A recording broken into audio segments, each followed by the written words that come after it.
A paz de Deus, nosso Pai, e de nosso Senhor Jesus Cristo.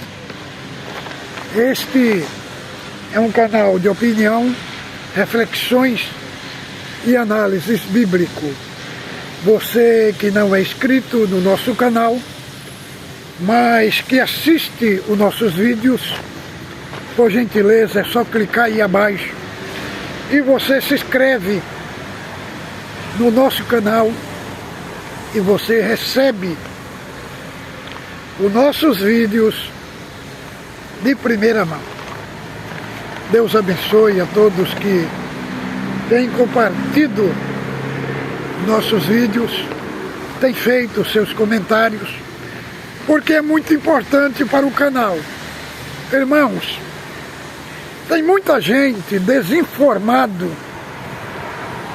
da CCB que não sabe o que significa, o que eu postei no vídeo ontem da decadência na CCB. Muitos vêm dizendo que a CCB é a segunda igreja maior do Brasil. E isso não é verdade, irmão. Não é verdade. A Assembleia tem muito mais gente do que a CCB. A Batista tem muita mais gente do que a CCB. A Testemunha de Jeová tem muita mais gente do que a CCB. A Adventista tem muita mais gente do que a CCB, irmão.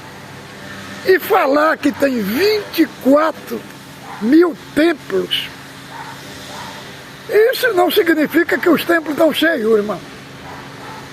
Tem igreja em São Paulo que congregava 2.000 pessoas antes da pandemia. Hoje tem 250, 300 pessoas. As igrejas só enchem no dia da Santa Ceia, irmão. Mas passou a Santa Ceia, é um esvaziamento muito grande. E muita gente está indo embora para outras igrejas. Agora, vim aqui tentar querer defender templo por números de templo, isso não justifica. E o vídeo que eu fiz da decadência, irmão, também não é em sentido de número, irmão, é em sentido de um contexto doutrinário, E outros vêm dizendo não tem calvinismo na Bíblia, e nem arminiano. Irmão, eu nunca falei isso que tem. Apenas falei que esses grupos, eles têm uma defesa, têm uma base dentro da Bíblia. Então, as pessoas, irmãos, vêm no comentário. Eu acho que a internet está causando distúrbio mental na mente desses irmãos, principalmente agora com essa tecnologia 5G, está causando distúrbio mental. O que eles falaram aí nos comentários não é nada do que falei no vídeo. O que falei no vídeo tem um contexto com problema doutrinário, com problema do analfabetismo bíblico, foi nesse contexto. Inclusive teve uns aí que foi preciso nós bloquear, que vem no nosso canal com perfil falso, tem medo de mostrar a cara. Então todos esses que vêm com perfil falso, eu, como estou em contato com a plataforma do YouTube, e eles têm obrigação de me explicar. Quando uma pessoa não coloca o seu nome no perfil, né, eles têm a obrigação de me explicar o que é falso e o que não é. Entendeu? Agora, o assunto de hoje é uma pergunta do nosso irmão internauta, irmão Mateus, lá da cidade de Goiânia.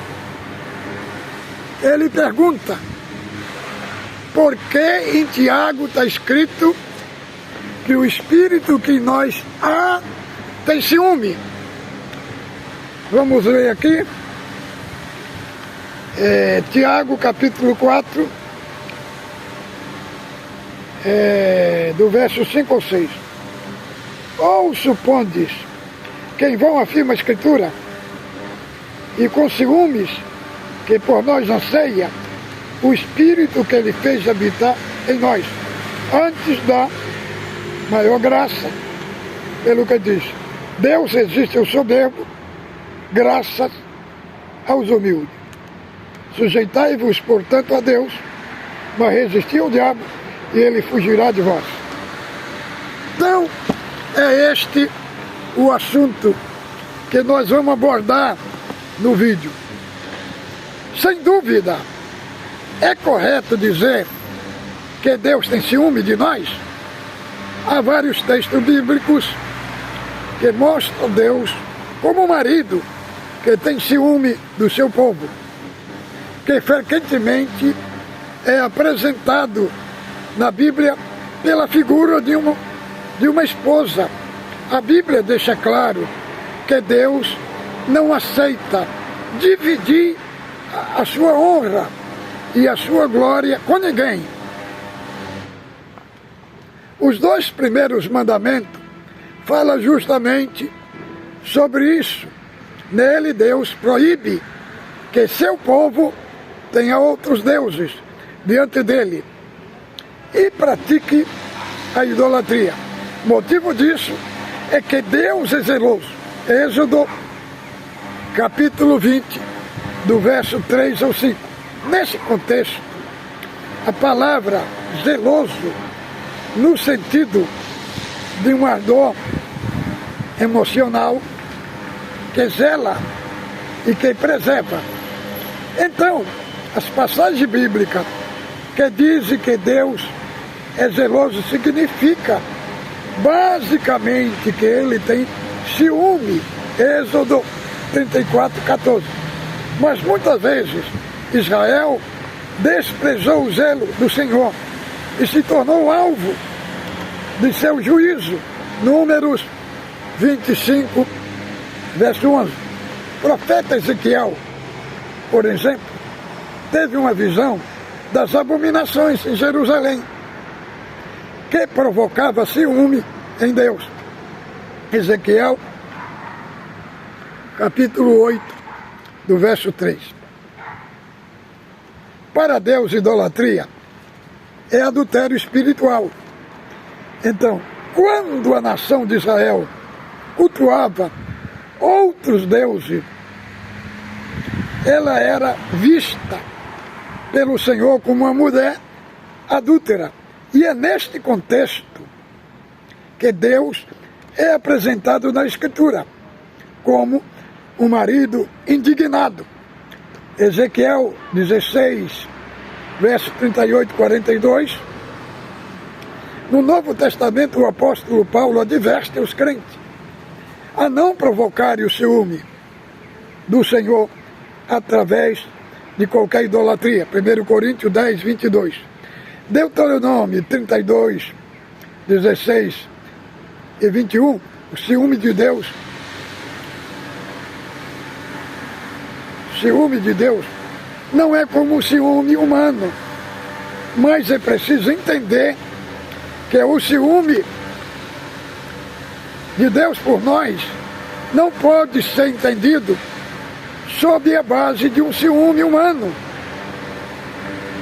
em seu aspecto doentio e pecaminoso. Quando falamos que Deus tem ciúme por nós, estamos a recorrer a uma figura de linguagem com o objetivo de explicar um sentimento próprio de Deus em termos humanos. Essa figura de linguagem é chamada por antropopatismo. Os escritores bíblicos usam o recurso de antropopatismo basicamente quando eles atribuem a Deus conceitos, características de sentimentos que são comuns aos homens. Aqui podemos citar como exemplo aquela passagem que diz que Deus se arrependeu de alguma coisa. Nessas passagens, o objetivo é tentar explicar um sentimento de Deus que alerta, em certa medida, se assemelha a do sentimento humano, mas que não é essencialmente igual. Quando dizemos que Deus tem ciúme, estamos dizendo que Deus nos ama e exige a nossa atenção e fidelidade absoluta, completa a adoração. O ciúme, a honra e a glória de Deus, o ciúme de Deus, é um ciúme de zelo e de preservação, que em primeiro lugar está comprometido com a sua glória e com a sua honra. De seu nome, Êxodo 34:14, se estende sobre todo o povo que lhe pertence. Isso significa o zelo de Deus por seu santo nome. Exige devoção exclusiva do seu povo, irmão. Então aqui está nossa parte argumentativa. Por que é que Deus tem ciúme? Escritores bíblicos